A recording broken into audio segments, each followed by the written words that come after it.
potensi tumpang tindih, belum lagi saat ini beberapa kementerian dipecah, ini kan pada belum dapat kantornya nih Mbak. Iya. Tentunya ini pasti ada anggaran tambahan. Nah ini dampaknya gimana sih nanti bagi APBN, belum lagi beberapa waktu lalu Pak Prabowo kan bilang kayaknya ada kemungkinan akan ada APBN perubahan deh. Perubahan, iya.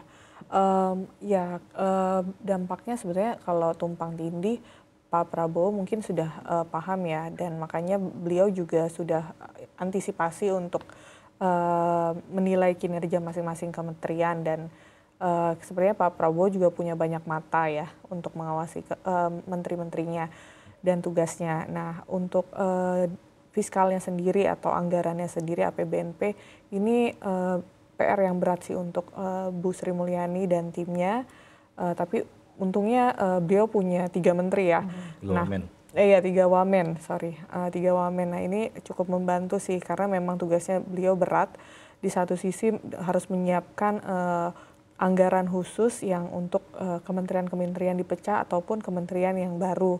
Nah ini beberapa tuh ada yang menuliskan kalau dalam lembaga menuliskan ada 5 tahun ke depan tuh mungkin pengeluarannya bisa sampai 1,9 triliun. Karena bukan hanya soal gajinya aja tetapi soal kantornya, kemudian fasilitasnya, dan juga pengadaan PNS-nya. Nah ini kan perlu dipikirkan dan ini harus berjalan juga dalam tempo yang cepat karena per 1 Januari otomatis semua programnya Pak Prabowo udah harus start ya.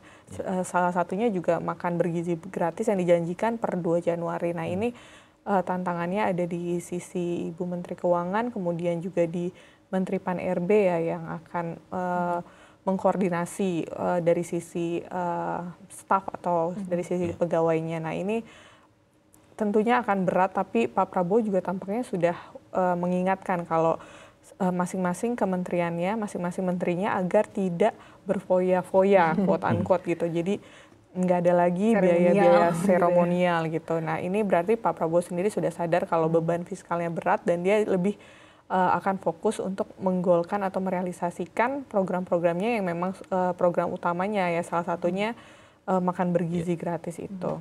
Dengan potensi anggaran APBN yang membengkak karena tadi kebutuhan untuk membayar fasilitas, kemudian kantor bagi pecahan menteri-menteri ini, nanti bagaimana upayanya untuk bisa memenuhi kebutuhan dari APBN? Tentunya kan harus genjot pajak. Nah ini gimana nih? Apakah memang lagi-lagi masyarakat yang harus kena getahnya untuk membiayai program-program ini atau gimana nih Mbak? Iya, kalau kena getahnya untuk pajak sepertinya Pak Prabowo untuk tahun pertamanya mungkin belum akan seagresif itu terkait pajak.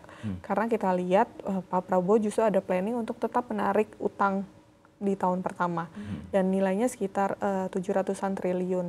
Dan sementara itu kan ada pertanyaan mau narik utang, kemudian bagaimana dengan utang yang sebelumnya yang jumlahnya besar, jatuh tempo, dan ternyata Pak Prabowo dan Menteri Keuangan sudah memiliki strategi khusus untuk utang yang akan jatuh tempo dan bagaimana untuk mengambil utang yang baru.